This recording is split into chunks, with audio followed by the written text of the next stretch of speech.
झालं ना सगळं व्यवस्थित. काय कमी पडणार नाही काय मधुकर? मला तर काहीच कमी पडलं नाही बघ. सगळं कसं चापून चुपून आणलंय. तेवढं आपण पुढच्या पाहुण्याशी जेवण उरले ना.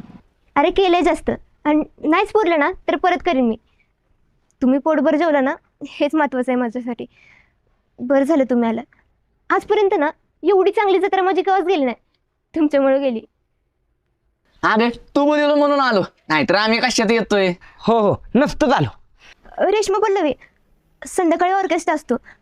तुम्ही थांबला असता तर. आणि असं बी ज्योतीच्या बी घरी गेलो नाही आपण. थांबलो असतो पण घरी सांगून नाही ना आलो. एक काम करा की तुम्ही तिघं जाऊन सांगा आम्ही केवढाच्या घरी थांबलो इथे. ए माद्या, माकडा तू काही एडाबेड आहेस कर. त्यांनी आपल्याला जेवाय दिलं ना हेच आपल्यावर उपकार समजा. रेश्मा, तुम्ही थांबणार असेल तर तसं सांगा, मग आम्ही सांगतो तुमच्या घरी.